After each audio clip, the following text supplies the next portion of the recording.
Portland, here's Ricky Meese. We have a crash with possible injuries in Taylorsville, 5400 South, 2200 West, and there are some lanes blocked in the area, but you can get through. With fresh snow comes fresh tracks at Murdoch Hyundai. Right now, receive 0% for 3 years on the Tucson or Santa Fe. Ricky Meese in the KSL Traffic Center.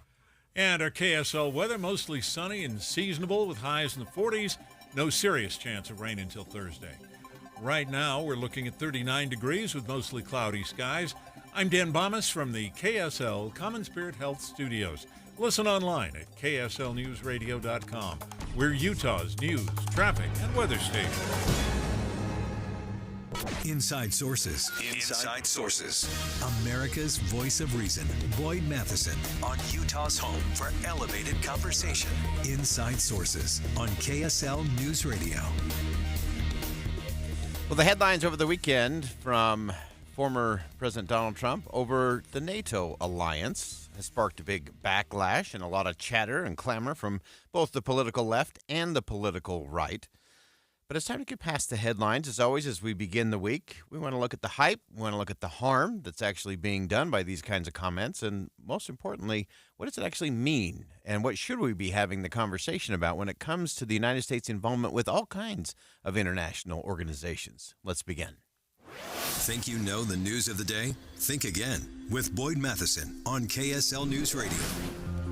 Well, as we begin today, I'm going to do what I often ask you to do, and that is to just set your politics aside for just a moment so we can get to the real issues of all of this. So regardless of how you feel about the former president, set that aside. We'll talk about what he did say, what mattered in what he said, and how we should actually think about a whole host of things beyond the headlines that we're seeing all over the place today. So let's start with the context. That's always the most important place to start. If you're going to chart a course to where you want to go, you got to begin with where you actually are. So let's start with that. Over the weekend at a campaign rally, former President Trump told a story about a time about the NATO Security Council. And one of the president's NATO member country members asked the president what he would do if there was an invasion of his particular country, but it was a country that hadn't met their 2% requirement in terms of funding for the actual NATO alliance. Take a listen. Well, sir, if we don't pay and we're attacked by Russia, will you protect us? I said, you didn't pay? You're delinquent? He said, yes, let's say that happened. No, I would not protect you. In fact, I would encourage them to do whatever the hell they want. You got to pay. You got to pay your bills. All right, so that's the inflammatory, the political performance from the former president. And now let's unpack it a little bit in terms of everything. We tend to conflate all of these things into one big hyper-partisan kind of thing. But I think there's a lot of nuances to this that are things that are worth actually talking about and exploring. And so when it comes to NATO membership and NATO involvement, we also have other organizations out there like the United Nations, among a host of others, that I think we should actually look at and say, okay, what is happening? What's going right? What's going wrong? What could be done better? Who's contributing and who's not? And what does that mean? Because the United States can't continue to do everything for everyone everywhere. Because a lot of times that gets us overextended and just creates a lot more of political chatter, which is not where we want to be. So let's look at it in context now in terms of what this does. There's the hype component to it, which is hyper-partisan, but there's also the harm component to it in terms of what it does to our allies around the world and also how it emboldens our enemies around the world. Those are two things worth having a conversation about. There's also a conversation to be had about people who are supposed to be our allies actually doing what they commit to do. I think that's what an ally does, and I think that is a fair, crucial conversation to have. We'll dig into that in just a second. Let's start with the White House response today. During the White House press briefing, Strategic Communications Director John Kirby talked about the comments made by the former president and contrasting his NATO approach with that of the current occupant of the White House, President Joe Biden. All I can tell you is that under this particular president, President Biden, as Commander-in-Chief, NATO is now more relevant, stronger, bigger than it's ever been before. And he has really prioritized our network of alliances and partnerships around the world. And of course, NATO is right at the forefront of that when it comes to the security environment on the continent of Europe. That's what the American president ought to be about. It would be about reinforcing alliances and partnerships and sending a strong signal, particularly to NATO allies, about how seriously we take our Article 5 commitments.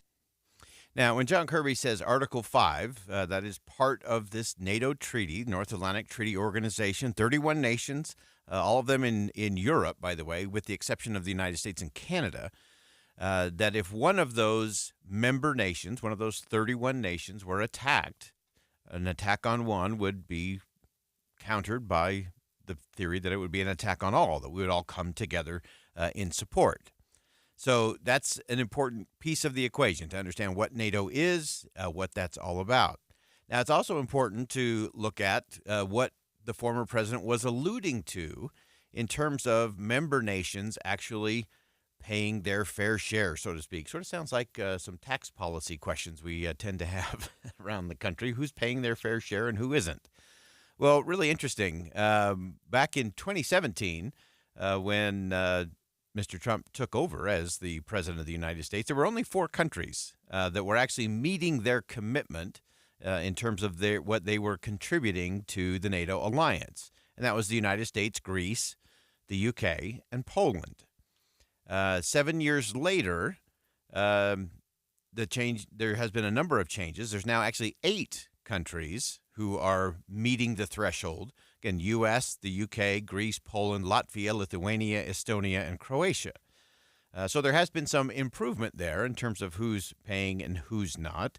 You've also got a number of countries who are committing to get that done in the next few years, including places like Spain and Italy. The interesting thing to me is that even with all of that, even with an improvement of the number of NATO nations paying what they commit to pay into NATO, in 1990, the United States accounted for about 61% of NATO defense spending. By 2020, the United States share had actually increased from 61% to 70%.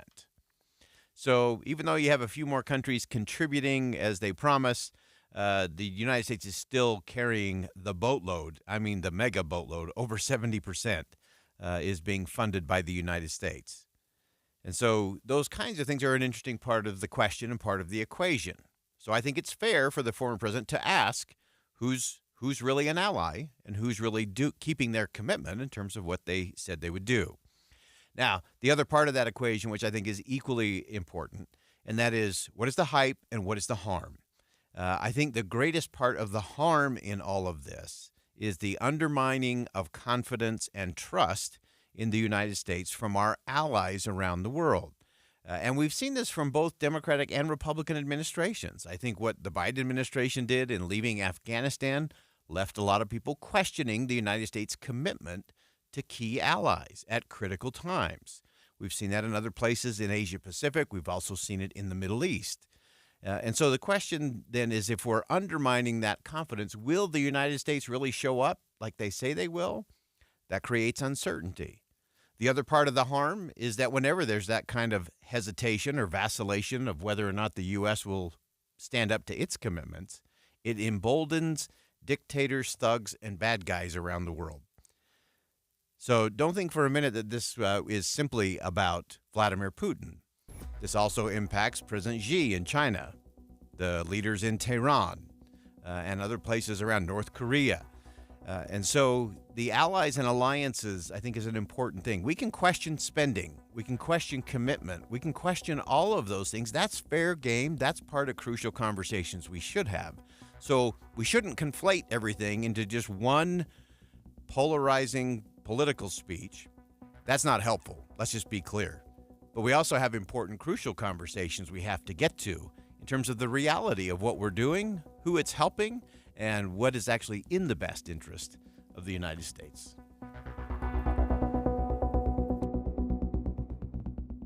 Think again on Inside Sources with Boyd Matheson.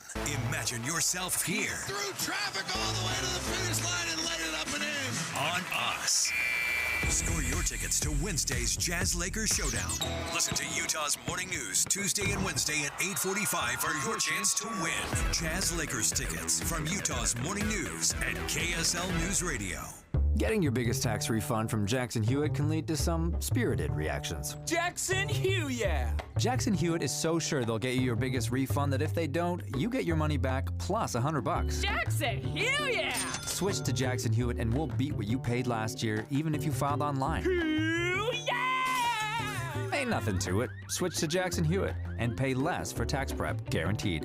Proof of prior year payment required when filing. New clients only at participating locations through April 7th. Terms at jacksonhewitt.com. Shop can't miss deals on appliances this President's Day at Lowe's. Right now, get up to 35% off select major appliances. Plus, save an extra $75 on every $750 you spend on all major appliances, like LG, America's most reliable line of home appliances. Shop in-store or online for more deals you can't beat.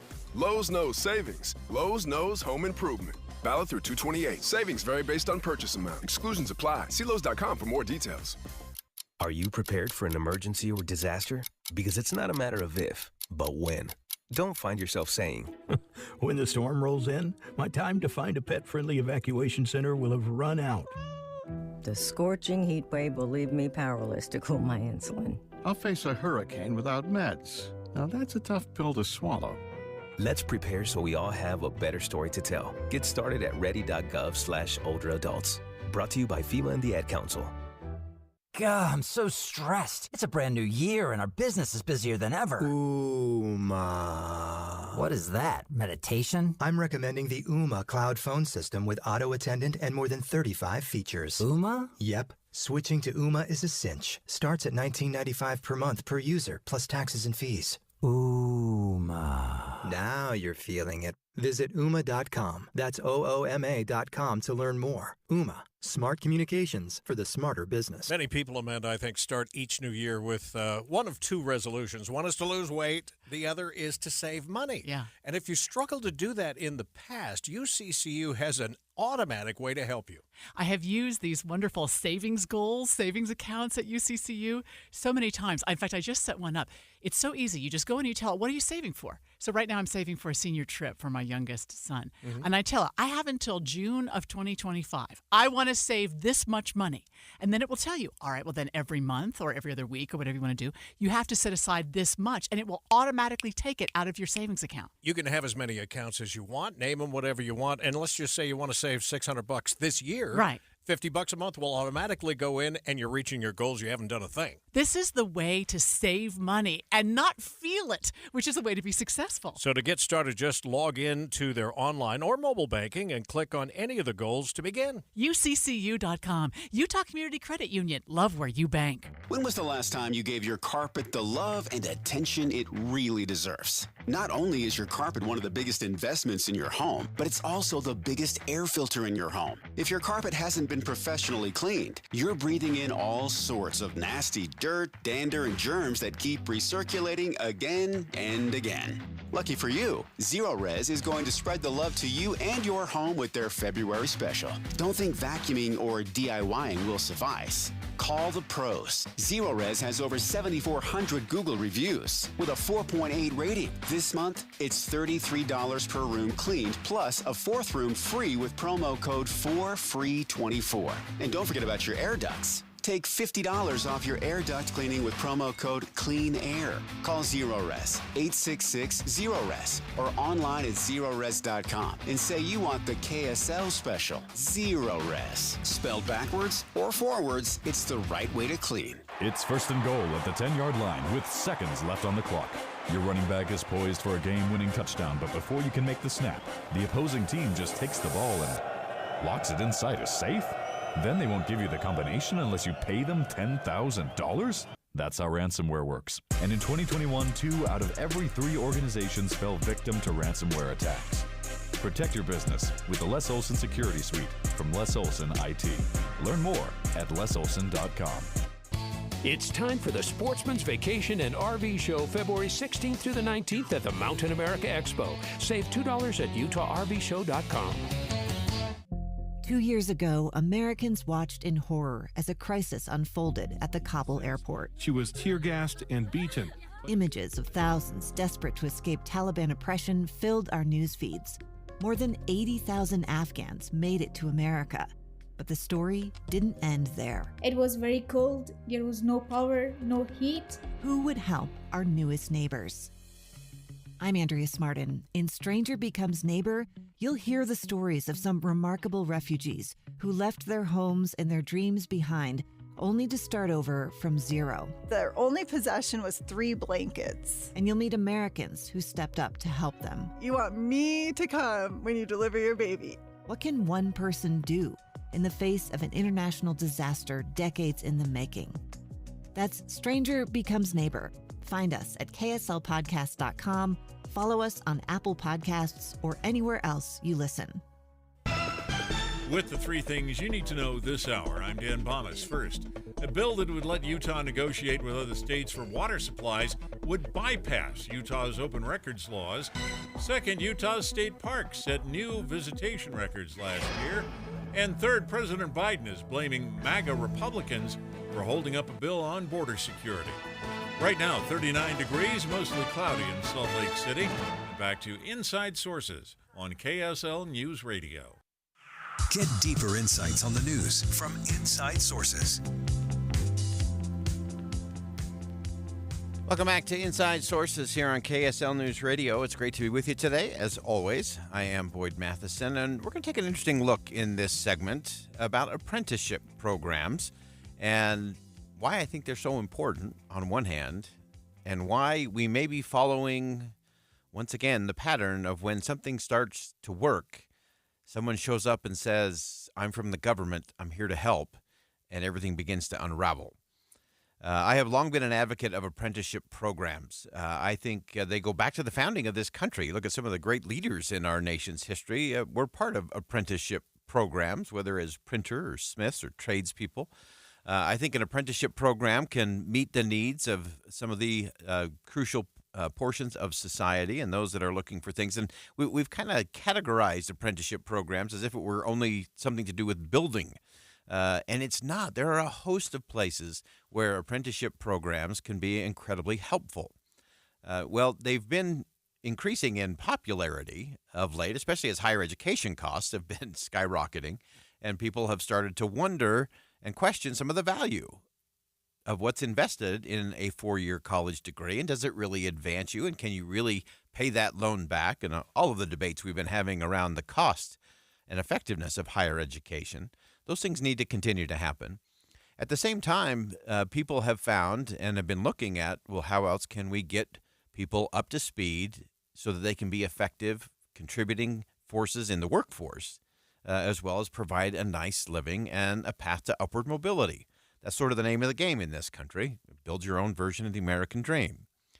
And so as all of the other things continue to spiral around in terms of what's happening and what's not happening on college campuses, a lot of young people are looking for something different.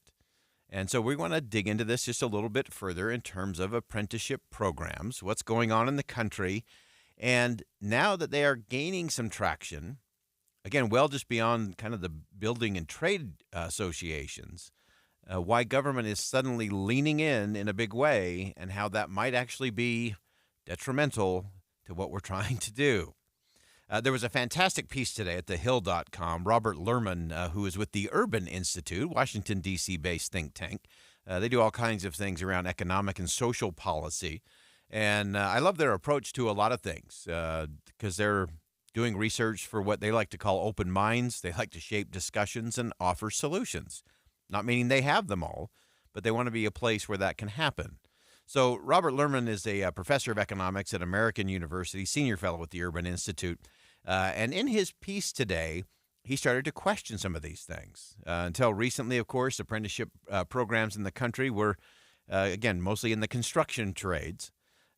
Even within the labor department, they were really not consequential or worth mentioning. But here's the interesting thing. Starting in 2015, lawmakers began to recognize that apprenticeships are a great way not just for young people to move into the workforce, but for those who needed to be to upgrade their skill set or to re-enter the workforce later on. So federal spending on apprenticeship programs jumped from about $30 million to about $250 million. And again, that funding is pretty small when you compare it to kind of the entirety of the Labor Department, everything that they're working on.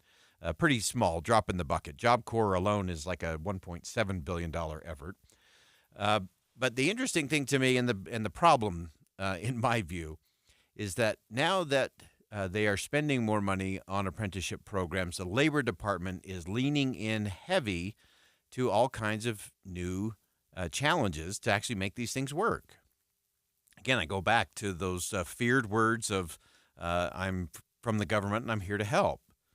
So part of what the Labor Department has done, and many of these with the best of intentions, let's be very clear, they want to make sure that those in apprenticeship programs are being protected, they're not being abused, they're not being forced to work in untenable conditions or any of those kinds of things. But what they've been calling for is to build this national occupation standards, and it's putting this burden back on businesses, particularly small businesses, where apprenticeships are more likely to happen and more likely to be effective. So the new rules, again, these are rules, very important. These are rules coming from the Labor Department. These are not things that are being passed by members of Congress. These are not people who can be held accountable if something does or does not work. These are people working within an agency, in this case, the Labor Department.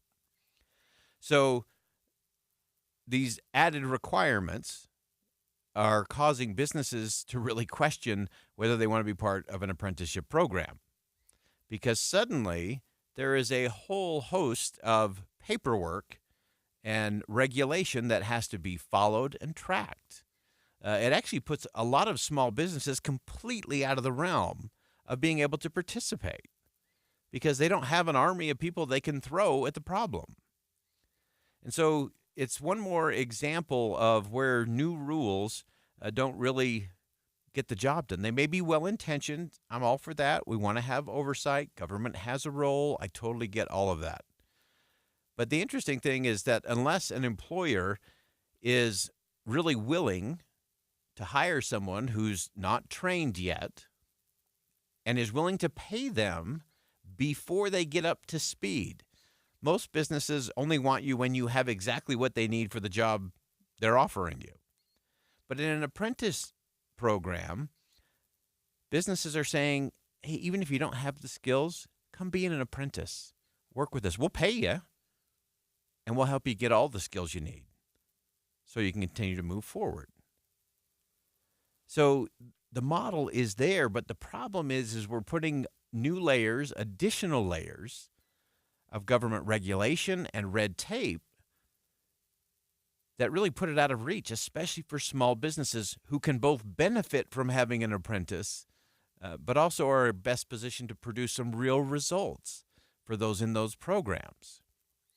And so we just have to be careful. It's one of those think again moments of, yes, we're finally having a great conversation about apprenticeships. This is long overdue.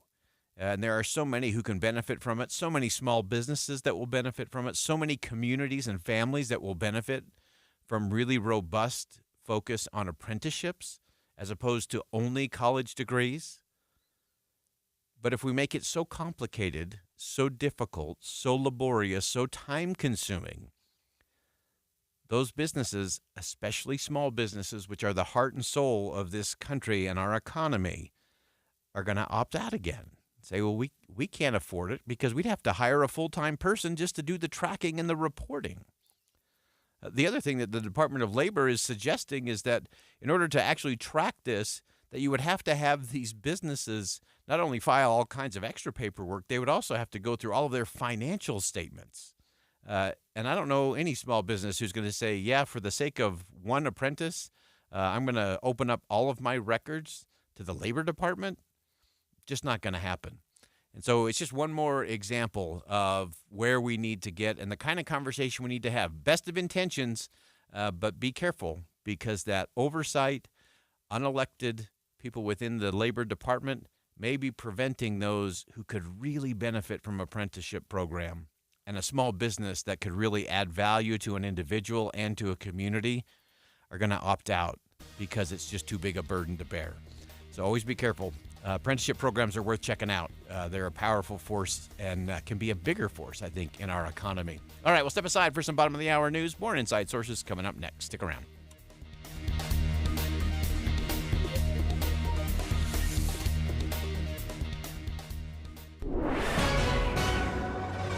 It's 1:30 at KSL News Radio. I'm Dan Bomas. Our top story this hour, Tooele Army Depot conducting what it calls emergency demilitarization operations today through Wednesday.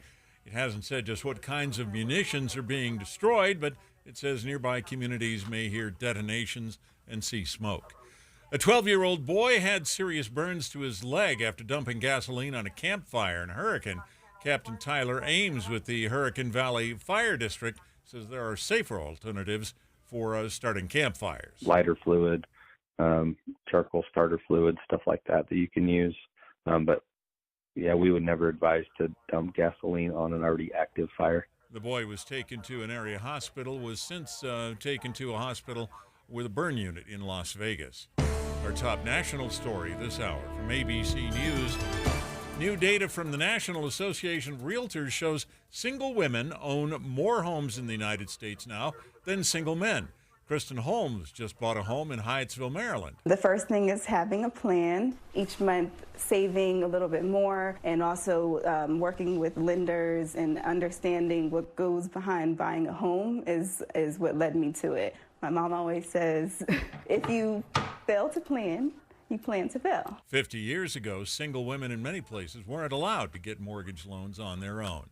Your money at this moment, the Dow Jones average up on the day 108 points, while the NASDAQ is down 34. We'll see sunshine for the next couple of days. That's next. KSL News Time, 1:31. Here's a way to get breaking news updates anywhere you go. At the store or in a work meeting, you can get breaking news on your phone. You can quickly read it, swipe, or click for more. It's super discreet, super fast. That's the app for KSL News Radio. Hey folks, it's Doug and Kathy with Window World. Doug, can you believe it's been 20 years? What's been 20 years? Well, since we opened our first Window World store. That is amazing. Our motto today is the same: quality products, professionally installed, backed up by our awesome warranty. And our team shares those very same values. Come see us today. We have stores in Murray and Spanish Fork for your convenience. Experience the Window World difference. Call 801-281-8111 or visit windowworldutah.com. And we promise no baloney. Give the star in your life the brightest gift in the world. Name a star after them. This is Rocky Moselle with International Star Registry. For $59 and a call to 800-282-3333 or visit starregistry.com, you can name a star for birthdays, weddings, or even memorials. Over 45 years, we have named millions of stars for celebrities and individuals from around the world. The star you name will be recorded in book form in the U.S. Copyright Office. Visit starregistry.com or call 800-282-3333. If you only have a 401k, you're not getting the most for retirement. Wait, what? Add a Robinhood IRA on top, then they'll boost it by 3%. You can do that? And if you transfer in any retirement account, you get 3% on top of that. Is there a limit to the match? No limit. Robinhood Gold gets you the biggest contribution match of any IRA on the market. Sign up for Robinhood Gold at Robinhood.com/boost by April 30th. Subscription fees apply. Investing involves risk. 3% match requires gold for 1 year from first match. Must keep IRA for 5 years. Match on transfers subject to additional terms and conditions. Robinhood Financial LLC, member SIPC.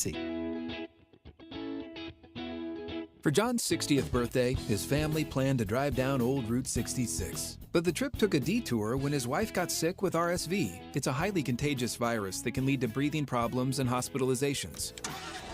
This year, we don't want to cancel our plans. We're protecting ourselves with Pfizer's RSV vaccine, Abrysvo, respiratory syncytial virus vaccine. Abrysvo, a vaccine to prevent lower respiratory disease from RSV in people 60 years and older. It's not for everyone and may not protect all who receive it. Don't get Abrysvo if you've had an allergic reaction to its ingredients. A weakened immune system may decrease your response. Most common side effects are tiredness, headache, injection site pain, and muscle pain. For full prescribing information, please call 1-844-989-7284 or visit abrysvo.com. So don't wait.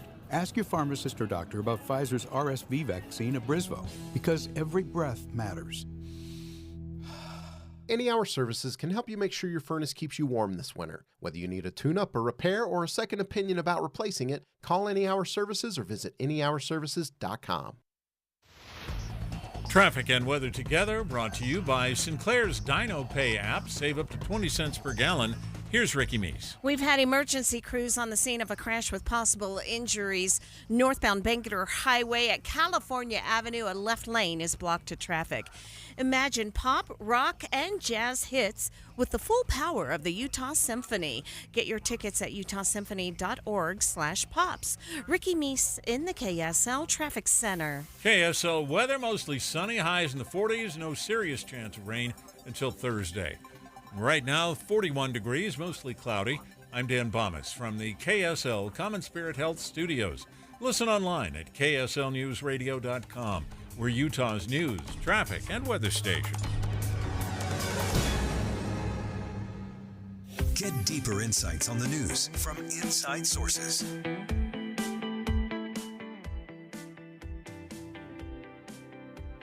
Over the years, we've looked at a lot of things as it relates to religious freedom, and in particular the Religious Freedom Restoration Act, and how crucial that is and has sparked so many different conversations. Well, in this year's Utah's legislative session, there is actually a bill that would mirror some of the things in the National Religious Freedom Restoration Act, and it's hitting some pushback, despite the fact that when things like this were discussed a long time ago, it was like bipartisan, unanimous. It was easy to get everyone behind. And so we want to kind of get under the surface a little bit, look at what are some of those concerns, but more importantly, what are the principles that are really at play here, and why do they matter in our society, and why do we need to do something a little extra here in the state of Utah?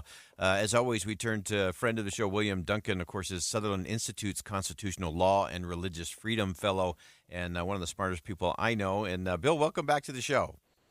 Boy, thanks so much for having me. So give us a little sense in terms of, just help our listeners, just kind of frame it up for us a little bit in terms of where did we begin with this Religious Freedom Restoration Act on a national level, and why are we coming back to it now at the state level? Yes, that's an excellent question. And, you know, the interesting thing about it is the Religious Freedom Restoration Act, we call them that because there was a federal law passed in 1993, as you pointed out, almost unanimously. There were 2 votes against in both houses of Congress, so it was a very bipartisan bill. But that actually was based on an even earlier rule from the U.S. Supreme Court. As they were interpreting the First Amendment, they said, you know, if a government creates an undue burden on a person's ability to practice their religion, then the government has to show it has an extremely important reason to do that, you know, sort of protecting the health and safety of others. And when the Supreme Court walked away from that protective ruling in the early 90s, Congress said, no, we want to preserve that because that's the right standard for protecting religious freedom in our nation. And so they enacted that. And about half the states have passed similar kinds of laws, either a few of them before Congress in 93 and then quite a few since. Yeah. And it's one of those that I think kind of resurfaced in the midst of the pandemic in terms of what a state can and can't do. And, you know, we knew some of the states were saying, you know, you can't go to a movie, or you can go to a taping of a TV show, but you can't go to a religious worship service. And so getting that exercise and that burden that you talked about, I think, is the real important point. And so what is it in this version of the Utah law that is a little different, or was it that we're really looking at? Well, that there are not that many differences. I mean, in a lot of ways, the core of the law is the same.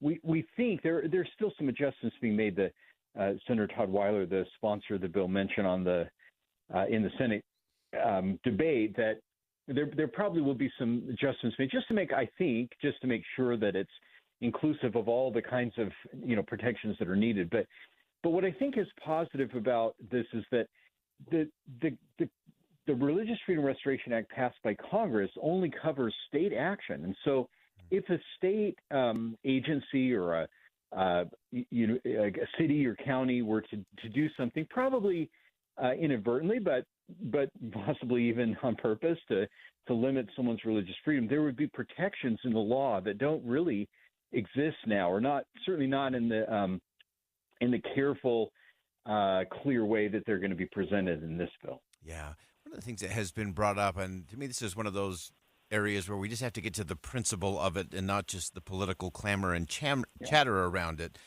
Some people are saying, oh, wait, this gives people an excuse to discriminate or to, do those kinds of things or restrict free speech. Kind of walk us through that in terms of what's the principle we're at and how do we set those concerns aside? That's a great question. The argument, I guess, and this was brought up in the Senate committee, although it didn't convince. It was still that vote was unanimously in favor. But the argument is kind of like a get out of jail free card. If someone were to be prosecuted for something or affected by a law, they'd say, well, I don't have to obey that law because I'm religious. And that's really a mischaracterization of what's going on with the law.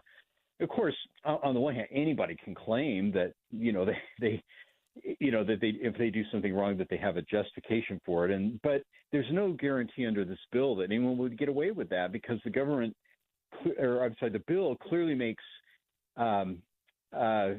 specifies that if the government has a compelling interest in preventing someone from doing something, harming other people would be the obvious example, that the government's still free to do that. And claiming a religious belief doesn't overcome that important interest. What we're talking about is much more simple and more realistic concerns. A person who wants to carry a ceremonial knife because that's part of their religion. A person who wants to wear a headscarf because that's something that they believe. Someone who doesn't want to have to participate in an abortion or some other medical procedure that's against their beliefs. And as long as the government has a really strong reason, they can overcome this if they need to. But in these kinds of situations we're describing, the run-of-the-mill conflicts, there's no need for the government to interfere with people. It can allow both the government's position to be honored, but at the same time, allowing people to act on their beliefs. And we don't have to have a conflict. And I think that's what's so positive about this bill is that it establishes that principle. Yeah, I think that's so important and so vital for us to kind of get and connect all of those dots, which is why we have you come on to help us do that, because it's so important for us to recognize that this is doing multiple things in a really powerful way. One, it's setting a very high bar for government in terms of if they are going to impose or restrict or cause a burden, whether it's a headscarf, as you said, or something along those lines. It's got to be a pretty high bar for the government to be able to say, yeah, that's a threat or that's a problem or could inflict harm on the public or society. And on the other hand, it's making sure we have space so that everyone can have that freedom to take their whole authentic self into the public square. Yeah, that's really well said. That is exactly right. And I think one of the benefits that sometimes we don't think about is that when we enact legislation, it's not because we're necessarily trying to establish punishments or for people who disobey, as much as to kind of guide the direction that we go in the future so we can avoid having conflicts and lawsuits. And at this point, these protections, I think, are probably assumed by most people, but they're not actually protected or not actually granted. And this would make clear, no, that situation is changing. And I think it puts all government agencies on notice. Let's figure out a way to accommodate people of faith in the practice of their beliefs in reasonable ways that don't harm others. And I think it will end up, if this is passed and well understood, I think it'll end up resolving a lot of problems before they even arise into public controversy. Yeah, great insight, great perspective as always, Bill Duncan, Southern Institute's Constitutional Law and Religious Freedom Fellow. A fantastic piece at Deseret.com. You want to check that out today, Deseret.com. Bill Duncan, and a great opinion piece. What would Utah's version of the Religious Freedom Restoration Act look like? Now you know, now you can connect the dots, and now we can have a very different kind of conversation. Bill, as always, thanks so much for joining us. Great perspective. Thanks so much, Boyd.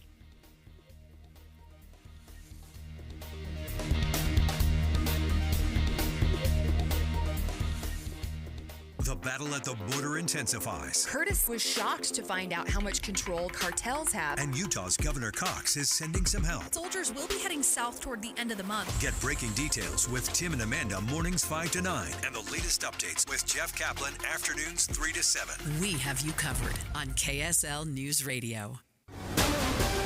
We have breaking news at KSL News Radio. Dan Bomas joins me in studio. Dan? Utah Air National Guard helicopter has apparently gone down near the Air National Guard base in West Jordan. We're not sure exactly where in relation to the base. Apache helicopter normally carries a crew of 2.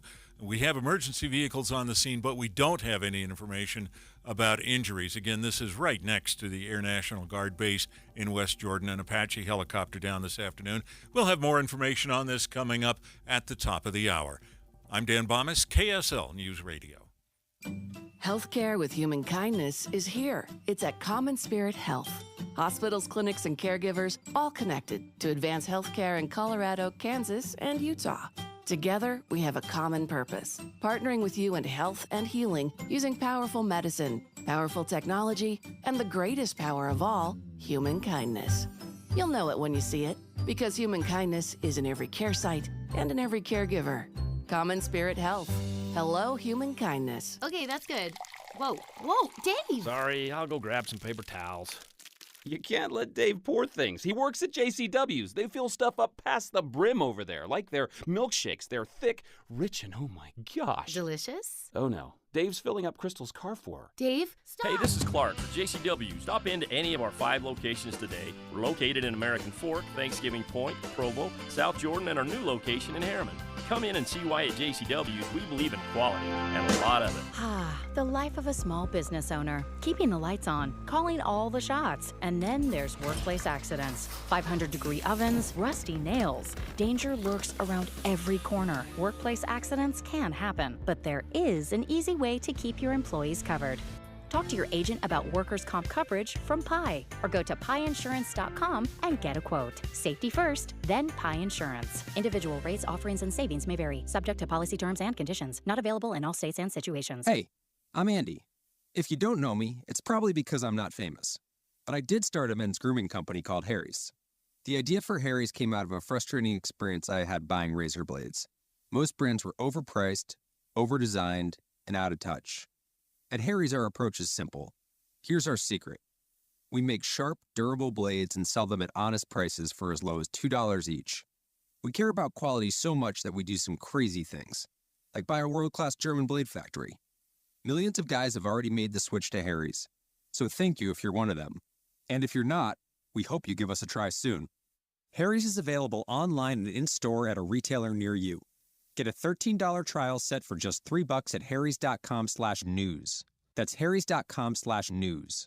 Or check us out at your local Costco for a price you can't find anywhere else. Just look for the Chrome Razor with 13 blade refills at your local Costco. You can't miss it. Exclusive to Costco members. Hey folks, it's Doug and Kathy with Window World. Doug, can you believe it's been 20 years? What's been 20 years? Well, since we opened our first Window World store. That is amazing. Our motto today is the same. Quality products, professionally installed, backed up by our awesome warranty. And our team shares those very same values. Come see us today. We have stores in Murray and Spanish Fork for your convenience. Experience the Window World difference. Call 801-281-8111 or visit windowworldutah.com. And we promise no baloney. Dave and Dujanovic here. You hear us every weekday on KSL from 9 to noon. But have you listened to our podcast? We're running a secret contest just for podcast listeners. You could win a new pair of AirPod Pros every week in February just for listening. Here's how you do it. Find our show on KSLpodcast.com or wherever you listen to podcasts and listen for the keywords. When you hear one, text it to 57500 and you'll be in to win. That's it. We'll see you on our podcast. Dave and Dujanovic with KSL News Radio. Inside Sources with Boyd Matheson. Our goal every day on Inside Sources is to help you divide the rage from the reason, elevate the conversation, connect the dots, and make the news make sense in your world. We have conversations with great thinkers, with great leaders, and great people who are just out there making a difference in the world. Now, we do talk about politics, but only so we can discuss society and culture. And then we explore society and culture so we can discuss principles and the people in America and the state of Utah who actually live them and apply them every day. We bring the best and brightest minds to the state of Utah, and we love to take the Utah model and send it out to our nation's capital and beyond. Every day on Inside Sources, you'll be part of that conversation. To help you understand things in a different way, we'll get you to think again about what you think you know, but most important, we're going to help you have confidence to have crucial conversations in your community and in your own home. Join Inside Sources with Boyd Matheson, 1 to 3 on KSL News Radio.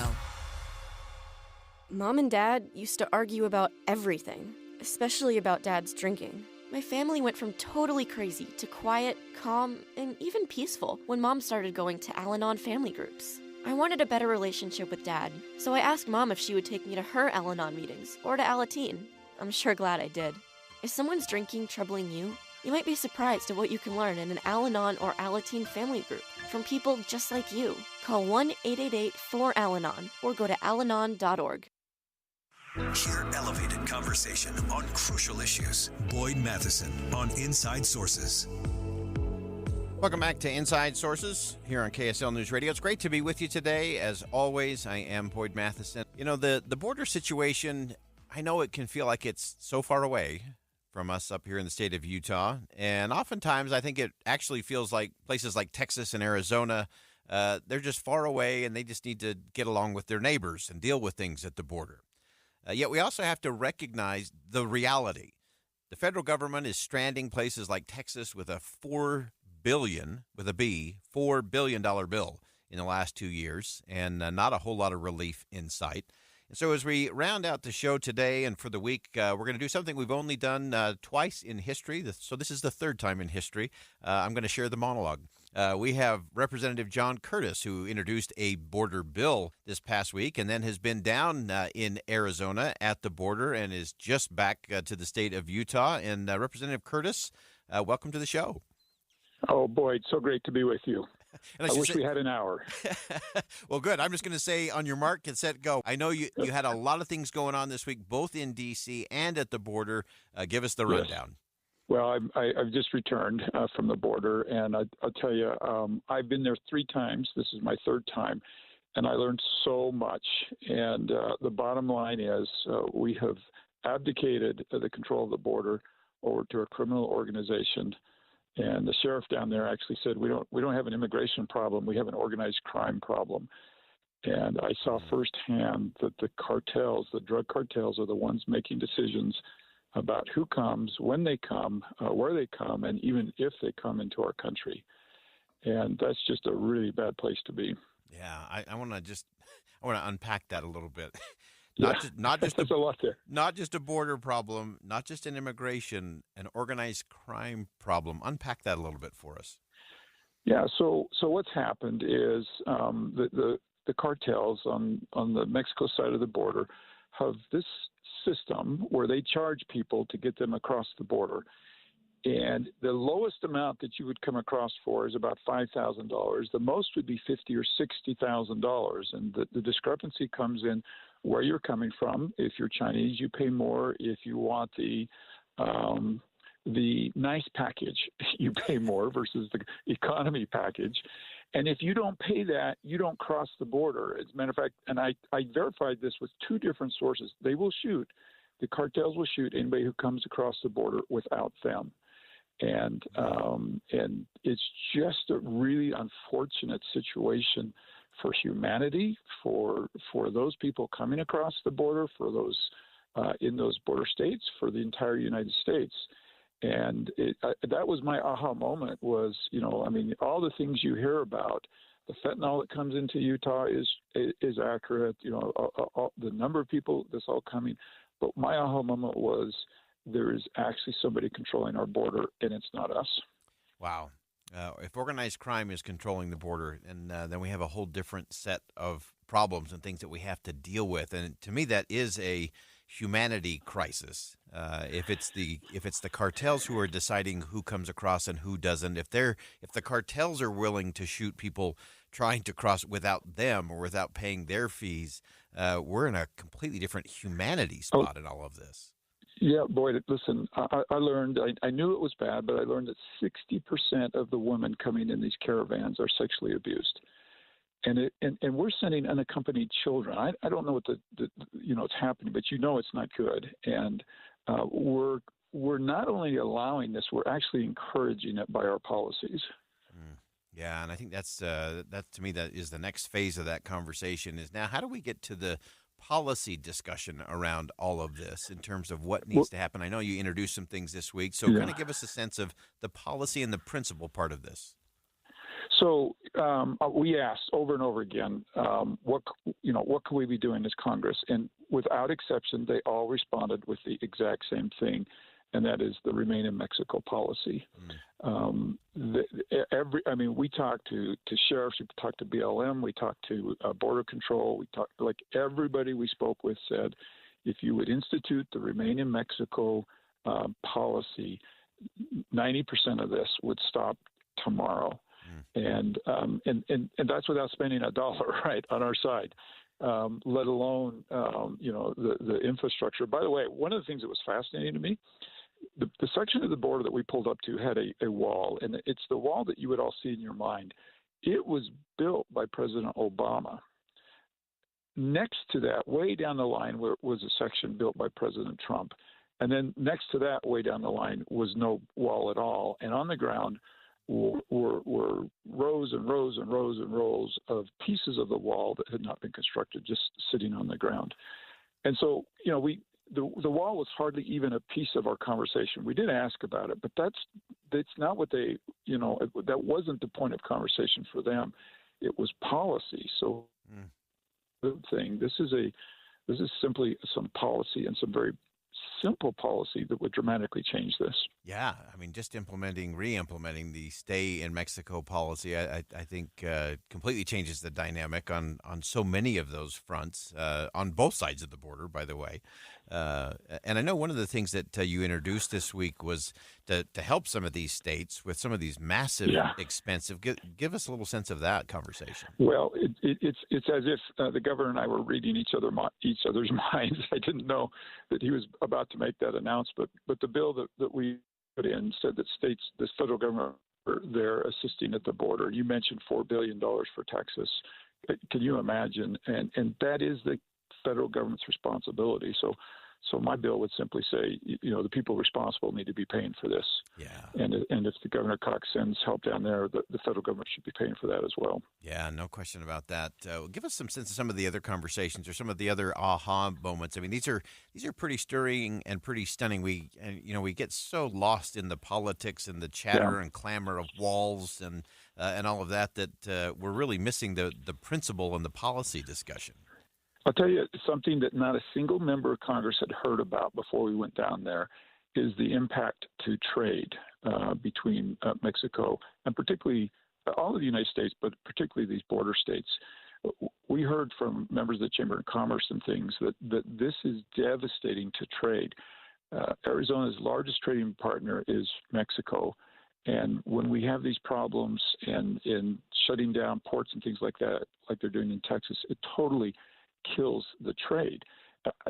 We hadn't even thought about that in Washington, D.C. You don't even really hear that talked about as a byproduct of what's happening down there. But it's a huge impact. And now you're pulling in this whole China conversation, because the stronger our trade relationship is with Mexico, the less dependent we are on China. And so it has all of these ramifications. And then I asked in the hearing, I didn't want to preload the question, but I kind of knew what the answer was going to be. I asked the representative from the Border Patrol how this impacts Utahns, and he said fentanyl. And we see it. If you look at the statistics here in Utah, the fentanyl deaths and everything related to fentanyl has spiked. And as you well know, that kills too many of our loved ones, and particularly our children here in Utah, and that's directly related to what's going on at the border.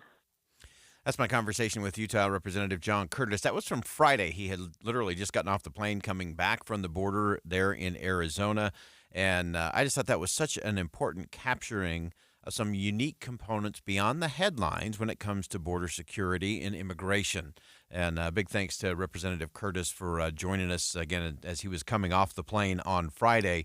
And that's an important conversation as we begin the week here on Monday. to make sure as we watch these things move through Congress that we have the right framing and perspective in terms of what's actually going on down there at the border. Also, a note that we'll continue that conversation and actually pick it up with Representative Celeste Malloy coming up at 2:35. We're going to step aside for some top-of-the-hour news, but don't go anywhere. When we come back, I'm going to share with you part of my conversation with North Korean defector Yomi Park and how the principles of communism can actually be helpful in our fight for freedom. Stay with us. More Inside Sources coming up next.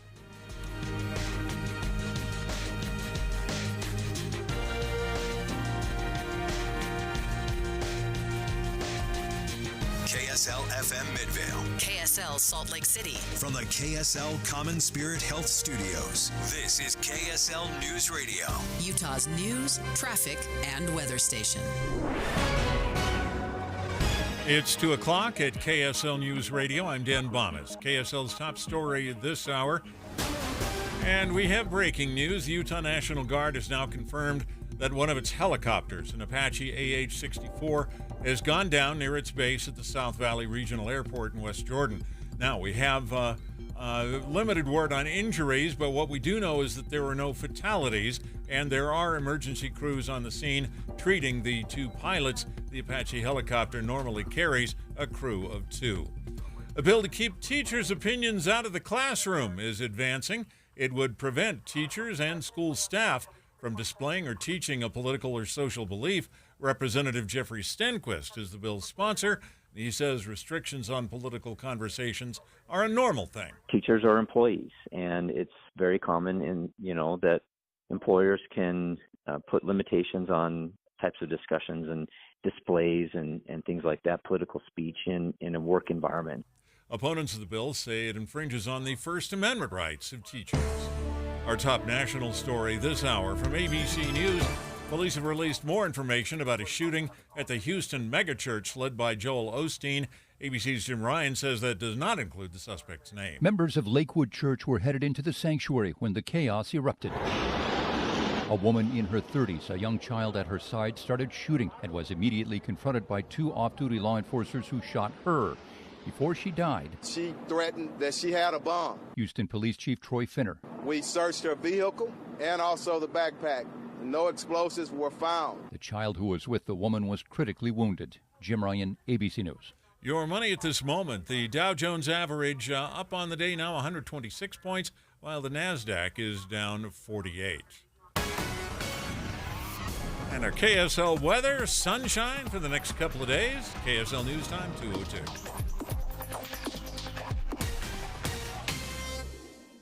News doesn't just mean information or dates. It's the story of our local history being told in real time. Be a part of the story. This is Tim Hughes and Amanda Dixon. We hope to be a part of your story. We have you covered on KSL News Radio.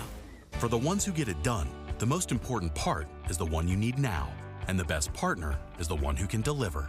That's why millions of maintenance and repair pros trust Grainger, because we have professional-grade supplies for every industry, even hard-to-find products. And we have same-day pickup and next-day delivery on most orders. But most importantly, we have an unwavering commitment to help keep you up and running. Call, click Grainger.com, or just stop by. Grainger, for the ones who get it done. Right now at Macy's, find great Valentine's Day gift ideas like fragrance gift sets from Yves Saint Laurent, Armani, Carolina Herrera, and more. Plus, take an extra 20% off with your coupon or Macy's card on top of 35 to 60% off fine jewelry she'll love and 25% off chocolate from Godiva. And get your Valentine's gifts even faster when you pick up in-store or curbside now at Macy's. Savings off sale and clearance prices. Exclusions apply. Hi, this is Doug Wright with yet another great experiment you can try right there at home. I want you to take 4 bags of water softener salt. Lift 3 of the bags with one hand, good luck on that, and 1 bag with your other hand. Now, if you're like most people, you'll probably find that 3 bags of salt weigh about 3 times as much as 1 bag of salt. And that's an important thing to keep in mind when you're shopping for a water softener. You see, Connecticut of Utah, an authorized Connecticut dealer, their water softeners are so well designed, they use only only 1 bag of salt for every 3 that other water softeners use. Now, I can't speak for you, but I'm not a fan of lower back pain, and as our little experiment has hopefully demonstrated, carrying that 1 bag of salt, it's a lot easier on your back than carrying 3. That's just one of the many reasons you should look into water softeners from Connecticut of Utah, an authorized Connecticut dealer. To learn more, call Connecticut of Utah, 801-576-8600, or go to softwaterutah.com. Tonight on KSL, if you choose not to tip, you could pay the price. I was like, wow. KSL investigator Matt Gephardt digs into the new push to get your gratuity before any work is done. You've already got the money. Does it change your motivation to hustle? See how it's attracting workers. 0 tip. I was pretty much working for charity. But at what cost to you? It's really run amok sometimes. What to consider before you fall into the pre-tip trap tonight at 10. Jazz Plus is here. With Jazz Plus, you can watch games live from your TV, computer, tablet, or phone. So don't miss any of the action when you're at home or away. Can't get enough of your favorite team? Go behind the scenes and see what the team is up to on and off the court. With flexible plans, you can choose what works for you, from full season to monthly, or just pick a single game you want to watch. Sign up and subscribe today at UtahJazzPlus.com. It's time for the Sportsman's Vacation and RV Show, February 16th through the 19th at the Mountain America Expo. Save $2 at UtahRVShow.com. Traffic and weather together, brought to you by Sinclair's Dino Pay app. Save up to 20 cents per gallon. Here's Ricky Meese. We have a good drive on the Valley freeways. Crews are cleaning up an accident 900 west at about 150 north. Need a perfect event venue? There's a place. This is the place, Heritage Park. Ideal for weddings, events, featuring 11 venues, beautiful grounds, affordability for any celebration. Call or visit thisistheplace.org. Ricky Meese in the KSL Traffic Center. And our KSL weather, mostly sunny with highs in the 40s and no particular chance of rain until Thursday. Right now, we're at 42 degrees, mostly cloudy. I'm Dan Bomas from the KSL Common Spirit Health Studios. Listen online at kslnewsradio.com. We're Utah's news, traffic, and weather station. Inside Sources. Inside Sources. America's voice of reason. Boyd Matheson on Utah's home for elevated conversation. Inside Sources on KSL News Radio. It's always interesting to me that we spend a lot of time contrasting the lessons of communism and oppressive regimes to democracy and freedom. And sometimes you have to kind of think again. What if there are lessons within communism that actually support or that give us a cautionary tale in terms of freedom that we enjoy here in the United States of America? We're going to take an interesting look at those lessons. Let's begin. Think you know the news of the day? Think again with Boyd Matheson on KSL News Radio. We're going to turn to a very interesting inside source today. Actually, yesterday on Sunday edition on KSL TV, I had the opportunity to sit down with Yomi Park, a North Korean defector who made an extraordinary escape out of the country in a desperate search for freedom. And some of the lessons that she learned when she was in school in North Korea, and some of the lessons way down the road that she learned in a class at Columbia University here in the United States of America. And so we're going to begin with an extraordinary journey from tyranny to freedom with Yomi Park. As I mentioned, she was born in North Korea, grew up in this punishing society devoted to the worship of Kim Jong-il. At the age of 13, she and her family made a daring escape to China to search for freedom and that freedom from tyranny. In all of her conversations, you may have seen her online. Her viral talks have been viewed by over 350 million people around the world. She urges audiences to recognize and resist the oppression of ruthless regimes and instead pursue and preserve the power of freedom. And so when I was able to sit down with Yomi Park on the set of Sunday Edition for KSL TV, I asked her to first begin with her background and what it was actually like to grow up in a regime like North Korea. I think in a way I can even say that is the first thing that my mother taught me as a young girl was don't even whisper. because the birds and mice could hear me. And she said the most dangerous thing that I had in my body was my tongue. If I said one wrong word in the eyes of a regime, that was going to kill up to 3 generations of my family. So really early on, I learned not to even say things, but that meant like not even think. Wow. Because I was so scared that Kim Jong-il could read my mind and punish me. Yeah. And so often people ask that question, you know, why don't the North Korean people just rise up? But you talk about that oppressive regime to the point that you're worried about even thinking about anything.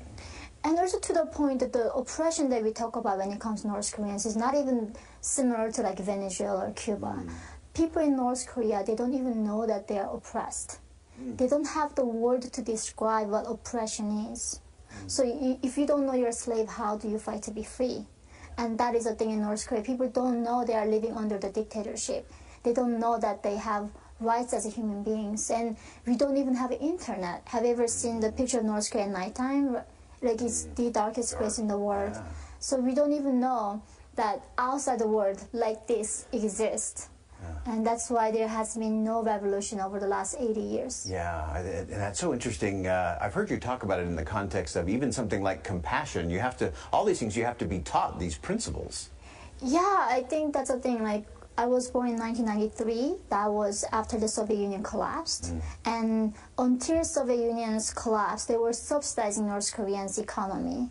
And North Korea was relatively doing okay. But by the time when I was born, that's when mass, like, people dying from starvation. And growing up, like, looking at dead bodies were like looking at a tree.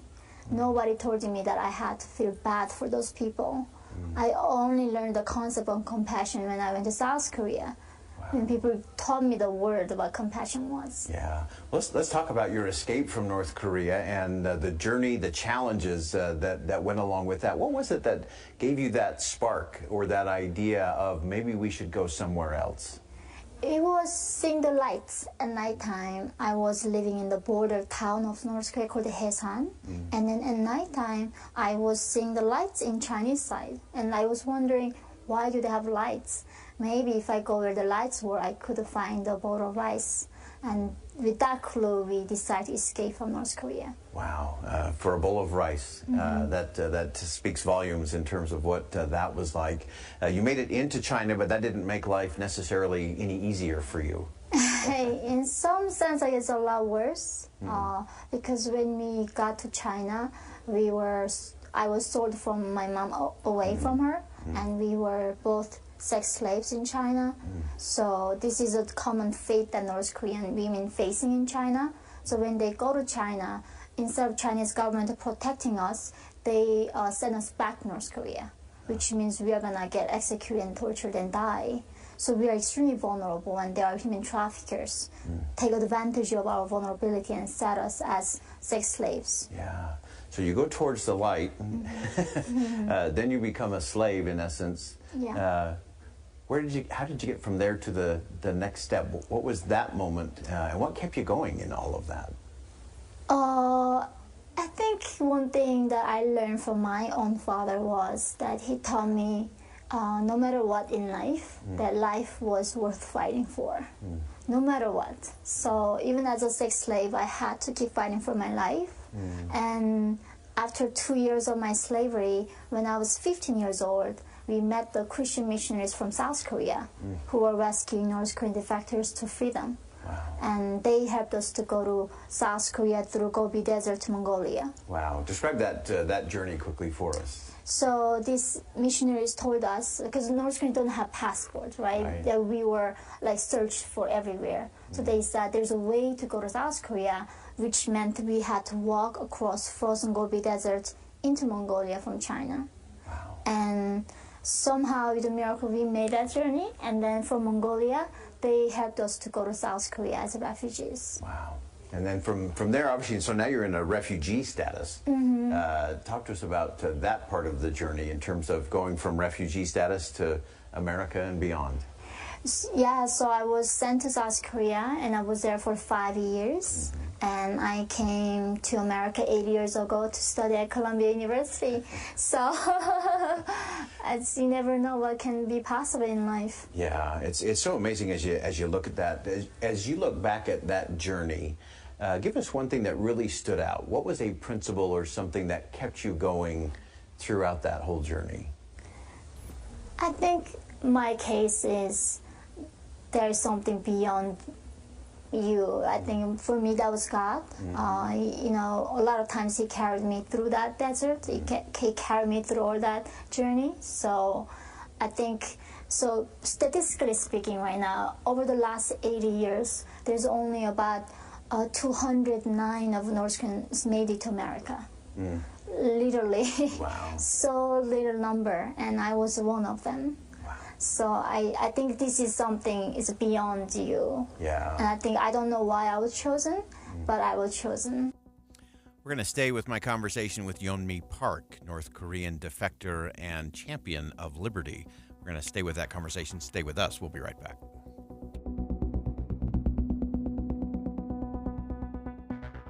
Think again on Inside Sources with Boyd Matheson. Imagine yourself here. Through traffic all the way to the finish line and light it up and in. On us. Score your tickets to Wednesday's Jazz Lakers Showdown. Listen to Utah's Morning News Tuesday and Wednesday at 8:45 for your chance to win. Jazz Lakers tickets from Utah's Morning News at KSL News Radio.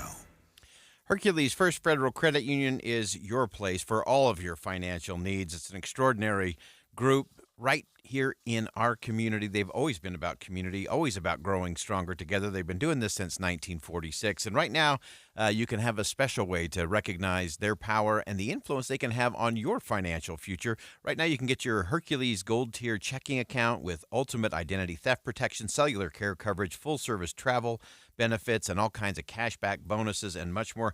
Plus, if you're looking to upgrade or get set in your mortgage, come get a mortgage with Hercules First Federal Credit Union. They have conventional government loans. Most important, they understand the market. They know how to match or beat the best rates out there. And most important, they're going to give you a stress-free process to have confidence in your financial future.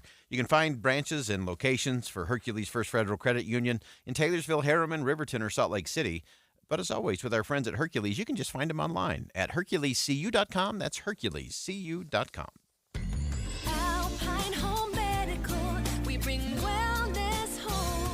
Do you ever feel like getting your supplies for your CPAP is just a huge headache? Hi, I'm Jay Broadbent with Alpine Home Medical. We'll say goodbye to the hassle and hello to a stress-free life with our CPAP resupply service. Signing up is a breeze. Just place a call, choose your products, and leave the insurance billing and shipping to us. Our discreet packaging prioritizes your privacy, and we always ensure an on-time delivery. No more trips to the store or worrying about running out of important supplies. We get how crucial your CPAP therapy is, so don't let the stress of keeping up with it affect your sleep and health. Join Alpine Resupply today and enjoy a tranquil night's sleep with all your CPAP essentials.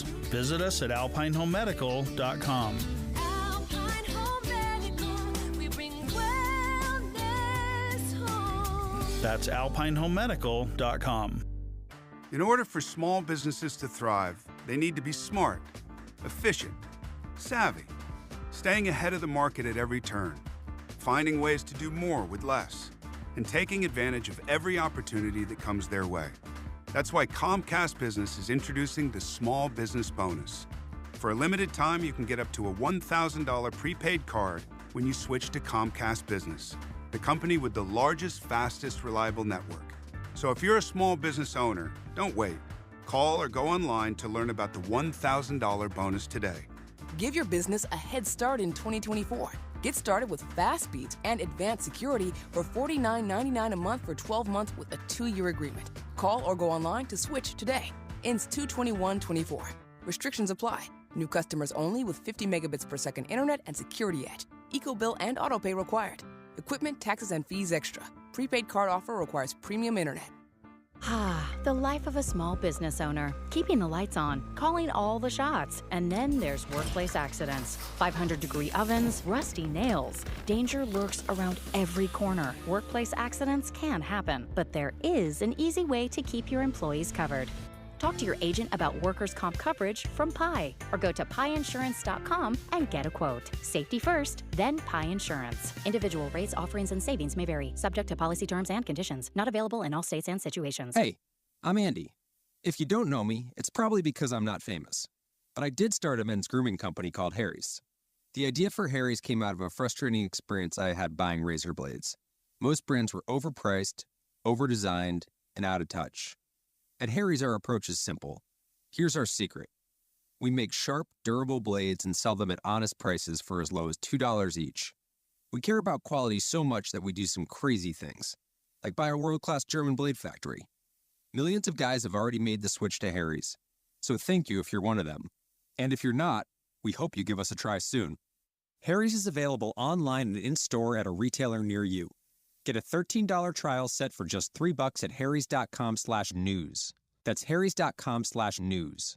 Or check us out at your local Costco for a price you can't find anywhere else. Just look for the Chrome Razor with 13 blade refills at your local Costco. You can't miss it. Exclusive to Costco members. Derek Overstreet, founder of the New Millennium Group. We're a financial planning firm. Listen, we're fiduciaries. We have advisors standing by right now to take your call. That's 888-999-6370.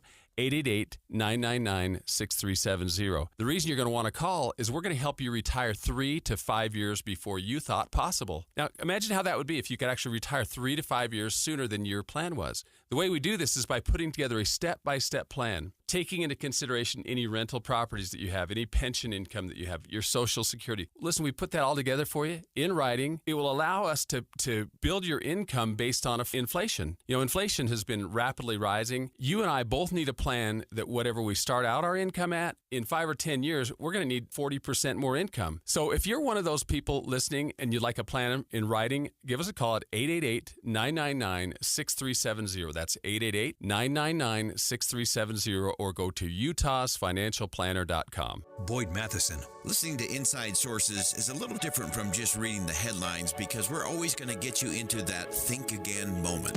We have experts from around the country, across the world, and right here local to home that'll help us dive in and get past just the hype, the fluff, the fake fights, and the false choice so we can get into the news to help you connect the dots and make the news make sense. Join Inside Sources with Boyd Matheson, 1 to 3 on KSL News Radio. Hear elevated conversation on crucial issues. Boyd Matheson on Inside Sources. Welcome back to Inside Sources here on KSL News Radio. It is great to be with you today, as it always is. I am Boyd Matheson, and we're going to stay with the conversation just a little bit. My conversation with Yomi Park, North Korean defector, human rights activist, best-selling author, and she was actually in the state of Utah late last week. She had an event down at Utah Valley University at the Gary R. Herbert Institute, along with the Young Americans for Freedom Foundation. And just a fascinating conversation in terms of this whole concept of freedom and what it actually could look like, what it actually should look like right here in the United States of America.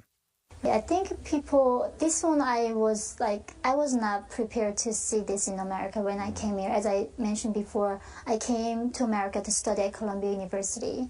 And when I went to my university lecture room, I was really shocked because the professors were teaching exact same things that my North Korean teachers taught me in North Korean classroom. We are learning exact same things. Like, for instance, how white men are evil. How all the problem exists in the world is because of white men and greedy capitalism, and because of Western civilization. Yeah. And this kind of hate, anti-freedom, anti-American ideas are taught in American classrooms. That is the same thing in North Korea. And where is the future for us? Yeah. That's really concerns me. Yeah, when you look at that and having experienced both sides of that equation, the freedom side and the oppression side, including things like freedom of religion and freedom to think, give us a sense of what you have experienced and then what you see here in America that could be troubling. So I think this is where I was really concerned about. Like, people think in America we live in democracy. Of course we are. But they don't know what are the pillars of democracy. It is freedom of speech, like law and order and pluralism, right? Yeah. And at Columbia, professors were teaching us, even though this is democracy, we cannot have free speech because it can hurt somebody's feelings. In the name of safe space, we cannot have freedom of speech. And this idea is subscribed by the brightest people in America right now, the young people in college campuses. And how they understand freedom is in a way like tyranny. They want tyranny, and they keep saying that's freedom. So I think that's when I realized that we are on the same path, in a way, the North Korean regime is on, that brainwashing the next generation. And like, as George Orwell talked about it, right? Slavery is freedom. It's like that. There's almost like a dual meaning into words. Yeah. Safe space is not safe space. It's where you are not on a safe space, literally. And almost this kind of language changing. And I think that's happening in America. Yeah, one of the things that I've been most impressed in listening to you speak and all of your work is that we do have this idea of the words have meaning and the meaning matters, and we're losing some of that. But we're also losing this ability to have critical thinking. Right. And you talked about that all the way back to living in North Korea, that if you don't have that ability to think critically, that's really the beginning of the end of your freedom. Right.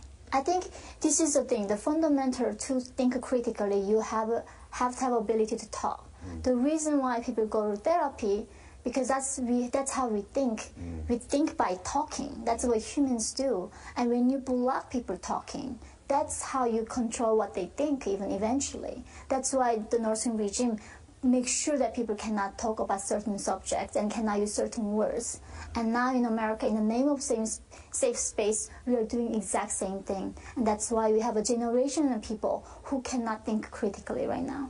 Wow, that's such and we could spend an hour just talking about that, that principle alone. You tell me a little bit about your human rights work. You clearly learned the word compassion, even though you didn't grow up with compassion. You clearly learned that, and have spent a lot of your time, both here in the U.S. and around the world, shedding light where we do need to have compassion for human rights. Yeah, I think, so this is where I come in. I came to America with the hope that we can do something about the modern slavery. I was one of them. My mother was sold for $65, and I was sold for over $20 because I was 13, child virgin. There are 300,000 North Korean women in China currently are being sold. In China right now, it's almost like ordering a girl like Uber Eats. They send the girl to be raped and killed by you. And this fact, I was trying to talk about that, I was censored by Hollywood and mainstream media. There's so much economic ties in America that so many people were covering these facts, what's been done under CCP. And this is my life is going right now. Try to wake up people. And CCP in a way is a new Nazi, what they are doing. They are literally committing crime against humanity. And there are so many modern day slaves like myself exist. And this is a time for us to fight for slavery like what we did back then.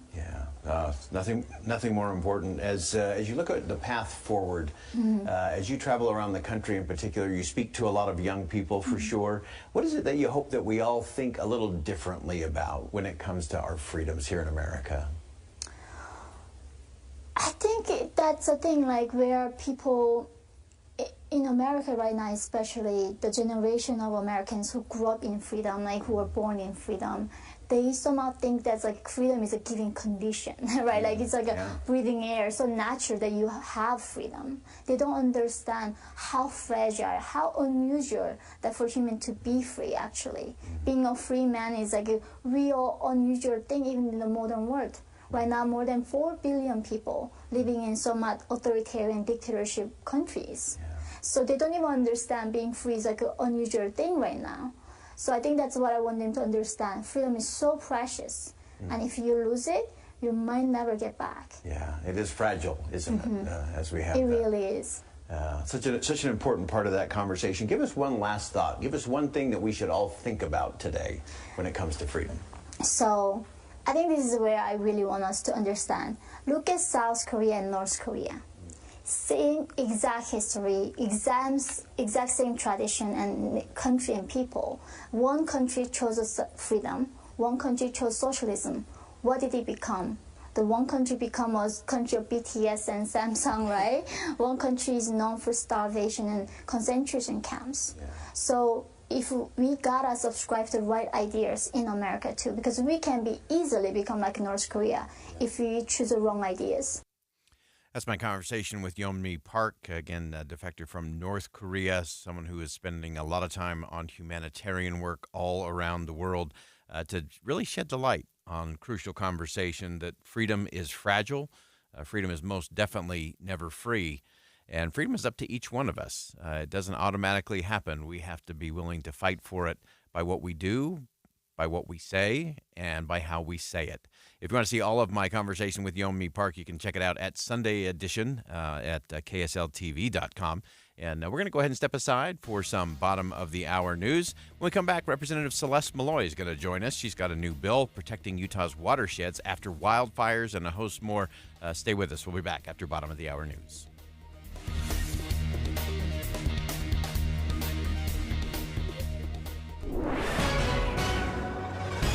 It's 2:30 at KSL News Radio. I'm Dan Bomas. KSL's top local story this hour. An Army National Guard helicopter went down near its base in West Jordan this afternoon. KSL News Radio's Amy Kobabe is on the scene, and she's telling us the two pilots aboard survived. Amy? This is absolutely true. The survived pilots are now in the hospital, but I'm looking right now at a helicopter that is on its side. The National Guard says this is one of their Apache Longbow helicopters. It's big, and it looks like this was a pretty rough crash from what I can tell, that it sustained quite a lot of damage, obviously, on its side.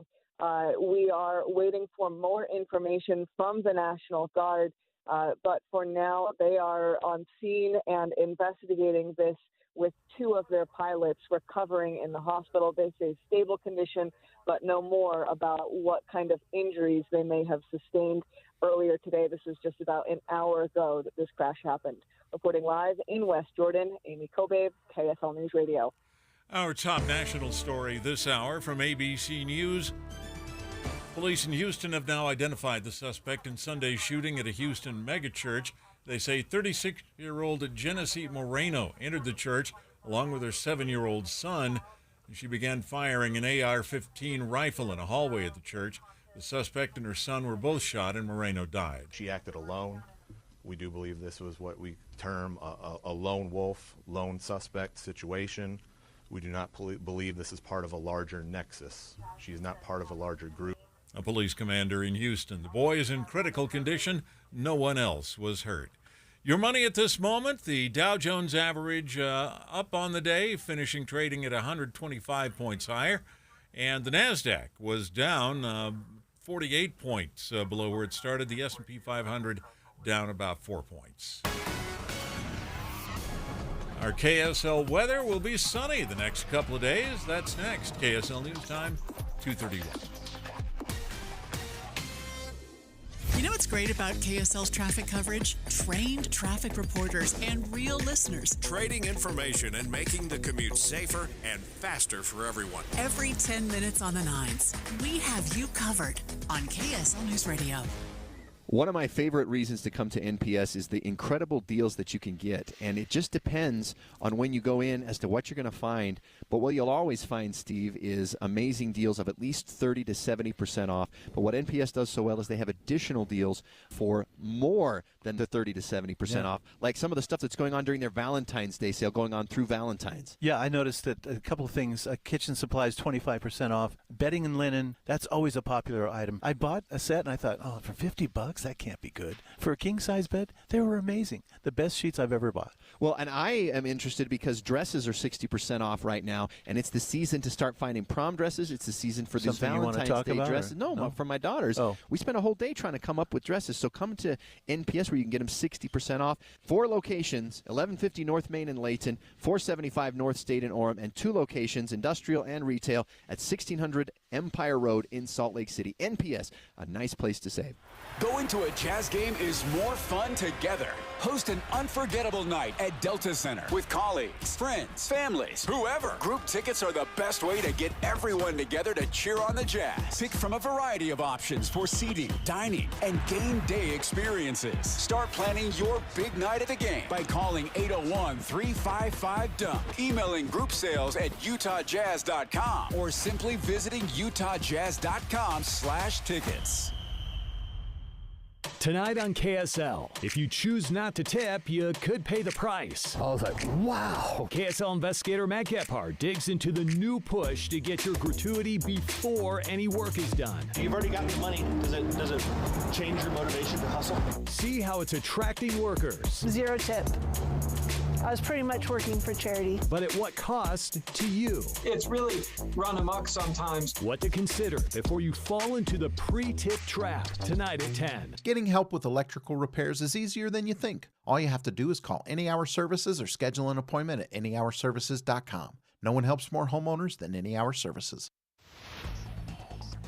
Traffic and weather together, brought to you by Sinclair's DinoPay app. Save up to 20 cents per gallon. Here's Ricky Meese. Looking at a crash-free drive on all your Valley freeways. Good speeds as well. If you happen to be on I-15, no problems either direction between Ogden and Provo. Imagine pop, rock, and jazz hits with the full power of the Utah Symphony. Get your tickets at utahsymphony.org/pops. Ricky Meese in the KSL Traffic Center. KSL weather, mostly sunny, highs in the 40s with no serious chance of rain until Thursday. And right now, 42 degrees, partly cloudy. I'm Dan Bomas from the KSL Common Spirit Health Studios. Listen online at kslnewsradio.com. We're Utah's news, traffic, and weather station. Inside Sources. Inside Sources. America's voice of reason. Boyd Matheson on Utah's home for elevated conversation. Inside Sources on KSL News Radio. Well, last week was a jam-packed week for Congress, and this week, of course, will be no different. From foreign aid to border security, all kinds of politics going on, so much to discuss there. But fortunately, our next guest is someone who not only has a front row seat and an inside look, but a behind-the-scenes view in terms of things that are going on that really matter, things that actually make a difference for us right here in the state of Utah and for the country as well. Really pleased to be joined once again by Utah Representative Celeste Malloy, who, of course, represents the 2nd Congressional District here in the state of Utah. And Representative Malloy, welcome back to the show. Hi, Boyd. It's good to be here. I want to start with something that you introduced last week with a number of your colleagues. We often get to the wildfire conversation and how that impacts the state, and then what happens after we often miss. And so tell us about the bill that you have introduced and what it would actually do for us. Okay. Well, it's called the Watershed Protection and Forest Recovery Act, because if you don't have at least 8 words in the title of your bill, then nobody thinks you're working. But what it does is try to bridge a gap. So I've worked on wildfire recovery projects for years. Yeah. And, you know, we have a lot of wildfires in Utah, and we are really good in Utah about using the Emergency Watershed Protection Fund, the EWP projects that come through USDA, but that's primarily for private land. And as you know, most of the land in Utah is not private land, and most of our wildfires aren't on private land. And so we get a wildfire, they put it out, and then the next time we get a big rainstorm, we get a bunch of ash that comes down and causes a lot of damage. So what we're trying to do is help take care of that gap between the program that is primarily for private land and what the federal agencies are able to do on their own property that they manage, and speed the process up so that we can get lands recovered after wildfire before we start having all the ash come down and cause problems. Yeah, I think that's so important. I want you to unpack that for us just a little bit, because I know not a lot of our listeners woke up this morning thinking about wildfires and watersheds and what happens after, because we do. We tend to chase the big headlines. We talk about the wildfires in the midst of that wildfire season that we seem to have every year. But I want you to really dig in for us on this whole area in terms of the public land and the private land, and why we often get hurt because of what the federal government controls and often doesn't take care of front end or back end. Yeah. So what this does is create the Emergency Forest Watershed Protection Program, because again, you have to have a long title, but it's within the USDA, so that's Forest Service. The EWP that I just talked about is USDA, but it comes through the Conservation Service, and they're not always on the same page. They're not always working in sync, and they can't always cover the same damaged areas. So while I'm not usually in a big hurry to create a new program. I think this program will be useful because it minimizes some of the environmental reviews. When something's already burned down, we don't need a study to tell us that reseeding it is a good idea. So it speeds up some of those reviews and establishes a 2-year completion deadline. So we can go in and do the cleanup and the reseeding and get it on its way to healing a lot faster. Yeah. I think that's such an important component to this. And so just if we can all wrap our heads around it, this is going to allow tribes, states, local governments, the ability to move swiftly on these. And as the representative pointed out, we don't need a study to tell us that we need to reseed and work on this before all the ash comes down, so we can speed up those timelines. That has real impact on all of that. Anything else from this particular bill that we ought to be aware of? And what's the process? What are the next steps? So it's going to be referred to a committee, and then the committee will have a hearing and a markup. When it comes out of committee, if it comes out of the committee favorably, then it can go to the floor for a vote. If it passes the House, and we can get a Senate companion, then we're back to the Schoolhouse Rock thing. It can go to the president's desk and be signed into law. And I think most people in Utah sort of intuitively know that wildfires impact our view shed, that it doesn't look pretty when you look up and see a burn scar. But one of the reasons this is so important is that when we have wildfires, it impacts our water supply. So the snow that falls on our mountains turns into our water supply. And one of the reasons we're doing this is to help speed up that process of getting our hydrologic system healthy after wildfires. Yeah, and that's so important that, again, we don't often think about that on the back end. And bonus points today, Representative, for pulling in Schoolhouse Rock and reminding us of the process, because there's a lot of other things going on in Washington that aren't following this kind of regular order. So as you said, you introduce a bill, it gets referred to a committee. There's this thing called a markup where you can go through line by line and members from both sides of the political spectrum can weigh in. And then you can have an amendment process and get it to the floor. So Schoolhouse Rock matters, and whether it's dealing with wildfires or immigration or health care or funding for Ukraine, that's the process. And so thank you for getting us back to that. Because that does matter, and it does produce better outcomes and results when we actually follow that in Congress. Give us a sense now, as you look forward this week. Obviously, there's going to be a lot of things going on. What else is on the docket? What else should we be watching for as citizens as we move through the week this week? Well, there are a couple of really important things that are probably coming up in the House this week. It looks like we're going to vote on the impeachment of Secretary Mayorkas again this week. So I know that's something that I got asked about a lot this weekend in Utah. Everybody wanted to know what the next step is on that. It looks like we're going to vote on it again this week. And hopefully this time we have the whip count right. Yeah, that was an interesting one. And then in terms of the process on that, impact of that, and maybe just describe what you've been describing to voters. We always appreciate that you're willing to talk about the tough issues and why you vote a certain way. And so as you look at that, give us some backstory there. Okay. Well, this one was really interesting for me, just from a constitutional theory and separation of powers sort of point of view. Impeaching a cabinet secretary is not a common thing. We don't do it very often. And I feel like I've said that a lot in the 2 months I've been here. But what it comes down to is I don't think anybody thinks that we're doing a good job of controlling our border right now. And that's his job. He's supposed to be controlling the border. He's not elected, and he's part of the executive branch. So as the legislative branch, we have a responsibility to do oversight on how he's doing his job. And the only options we really have for that are taking away funding, and taking away his funding wouldn't solve the problem at the border. And so then we're left with impeachment. So the House is moving on that as a way of trying to get to some order at the border. And I didn't even intend for that to rhyme. It just came out that way. We'll give you a bonus point for that today, too. I am in my element today. But, there's a debate going on the Hill. Do we actually need new laws at the border? Because we're not enforcing the laws we have on the books. And that comes down to Secretary Mayorkas and his departments. And so that's why we're moving on this impeachment process. Yeah. I've had a lot of people say, this is partisan, it's political. And the truth is what I do for a living is partisan and political. But it's not just a political gimmick.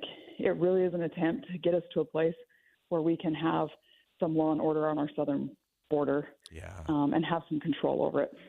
Fantastic. Great perspective, great insight in terms of the process, and the process matters. Representative Celeste Malloy, serving the 2nd Congressional District back in Washington, D.C. Representative, thanks so much for joining us today. Thank you. All right, we'll step aside for one last break. Come back with some final thoughts. You don't want to miss these coming up next. Stick around. We'll be right back.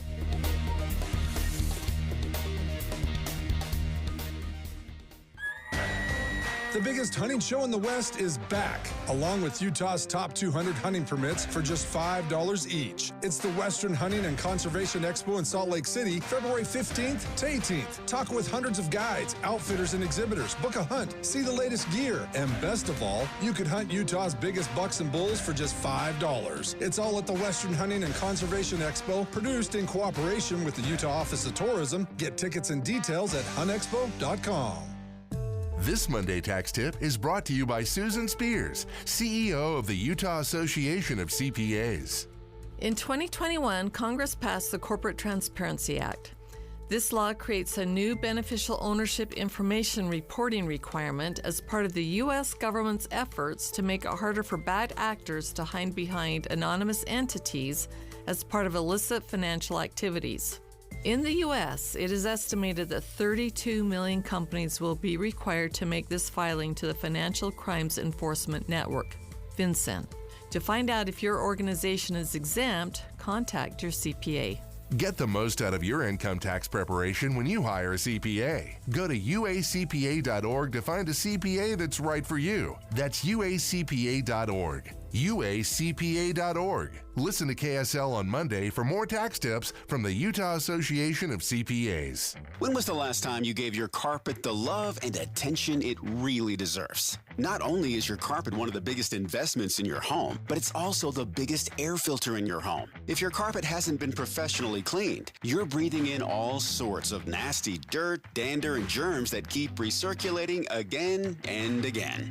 Lucky for you, Zero Res is going to spread the love to you and your home with their February special. Don't think vacuuming or DIYing will suffice. Call the pros. Zero Res has over 7,400 Google reviews with a 4.8 rating. This month, it's $33 per room cleaned, plus a 4th room free with promo code 4FREE24. And don't forget about your air ducts. Take $50 off your air duct cleaning with promo code CLEAN-AIR. Call ZeroRes, 866-ZeroRes, or online at ZeroRes.com and say you want the KSL special, ZeroRes. Spelled backwards or forwards, it's the right way to clean. Believe it or not, most small businesses don't have a 401k. If you don't have a 401k, you are missing out on the greatest wealth creation tool ever created. I'm Jeff Jr. with Trajan Wealth, and many 401ks are overpriced for the employer, have expensive and underperforming investment options, and have tedious administrative provisions. Not at Trajan Wealth. We can set up a 401k for a company for only $8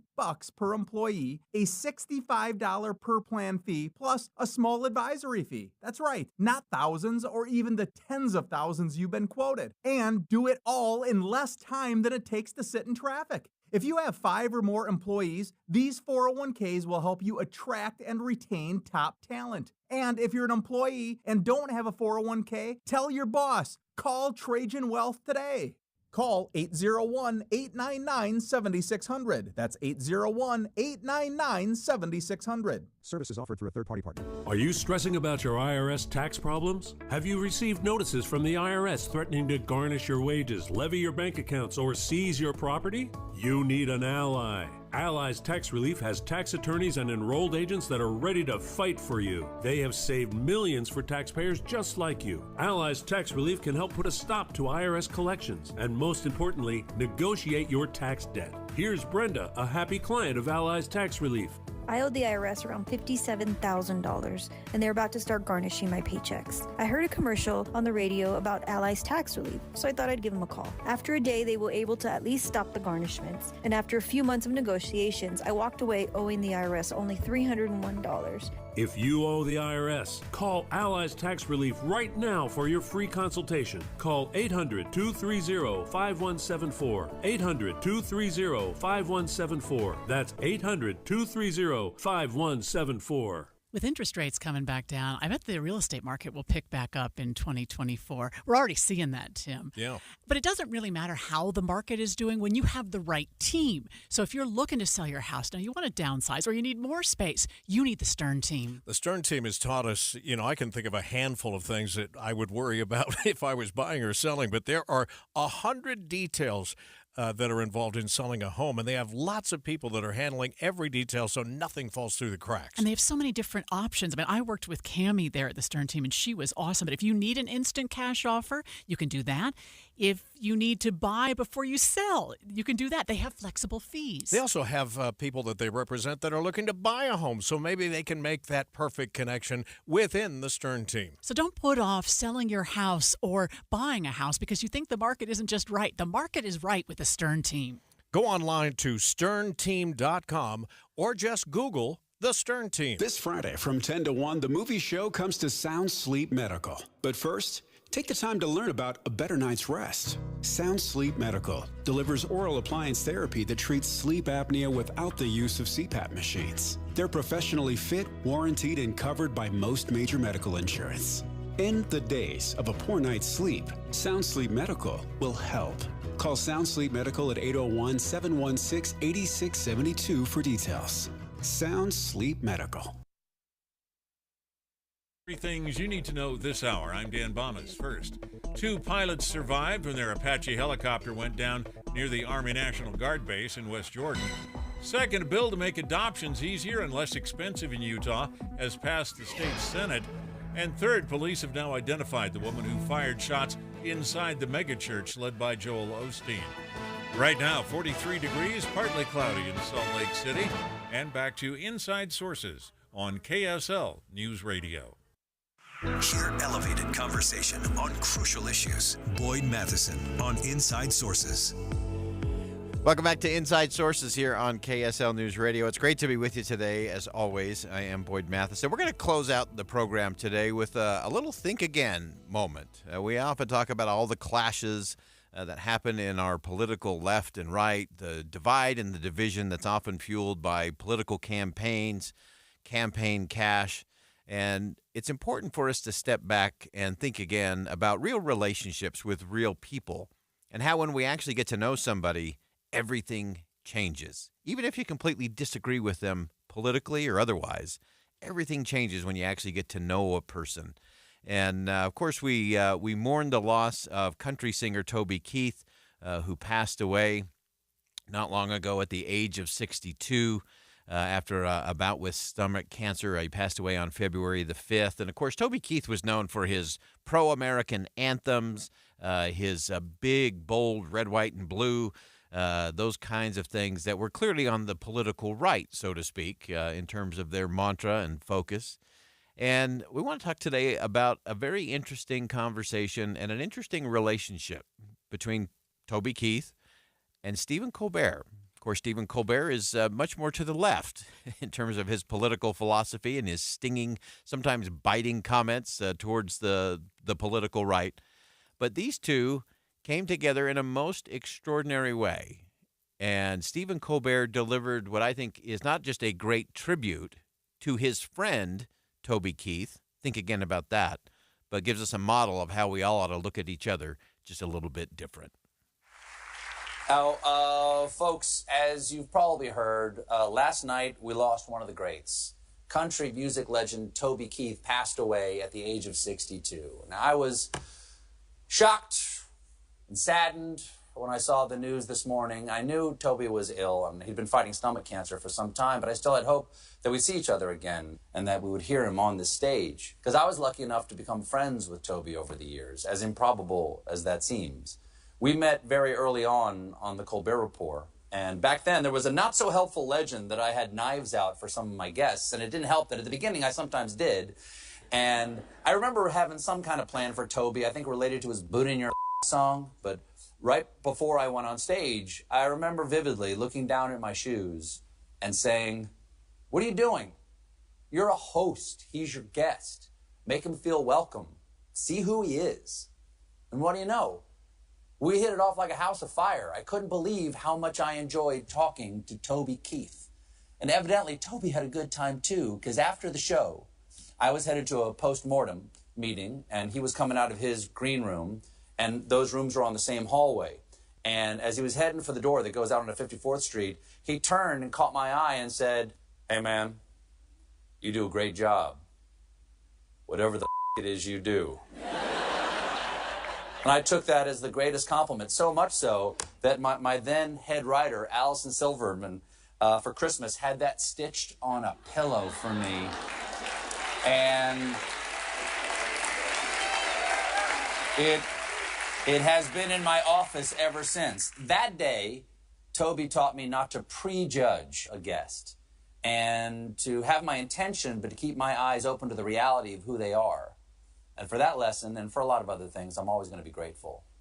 This is a man who rose from Oklahoma's oil fields, where he worked on a rig, and the state's football fields, where he was a semi-professional defensive end, to become one of the most consistent hit makers in country music for more than 3 decades. 20 Billboard #1 songs, 42 top 10 hits, and rooms full of platinum and gold albums. Toby was a great performer, unapologetically patriotic, opinionated, brash, often controversial, but resonating with legions of fans by writing their lives in a very real and entertaining way.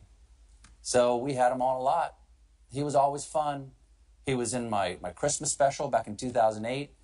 We had him on this show where he gave me that guitar you see right there, which my son now plays, and I hope he'll think of Toby when he does it. One of my greatest honors was when I was asked to induct Toby into the Songwriters Hall of Fame, where I got to sing As Good As I Once Was, a song I used to listen to every night before going on stage. I think he enjoyed how unlikely a pair we seemed. I sure did. You know, like when people are excited when a duck and a horse are friends? Well, for the record, I was the duck. But Toby was always surprising people. You would think you know who Toby Keith was. And then you're watching Obama's Nobel acceptance speech, and there's Toby Keith giving him a standing ovation. Toby, what are you doing this time? Toby taught me not to judge people too quickly. And with his passing, I'm going to try to remember that again. It's something we all need to remember, because I'm sure Toby and I disagreed about many things, as so many Americans do these days. More and more of us are angrier and angrier with each other. But tonight, I will issue this invitation to anybody. I do not care who you are. I will meet you at this place. I will meet you at being brokenhearted that Toby Keith is gone. Thank you, big dog. Big thanks to Stephen Colbert, I think, for a tribute that was most appropriate to an unlikely friendship with Toby Keith. Again, Toby Keith passed away February 5th after a battle with stomach cancer at the age of 62. And I give credit to Stephen Colbert for the way he framed that in a way that all of us can look at our own lives, our own friendships, and those that we look to maybe a little sideways sometimes, that we think we have nothing in common with them, or that we're against them, or that they are them, not us or we. And Stephen Colbert did that as only he could do that. And talking about this whole idea that if you're really going to get to know somebody, you have to stay curious about them. I love the fact that Stephen Colbert said, look, Toby Keith was always surprising people, being unabashed and unapologetic in his patriotism. The songs that he wrote about the greatness of the country and the goodness of the people, especially in the heartland of America. And the fact that Toby Keith would be in the audience when President Barack Obama received a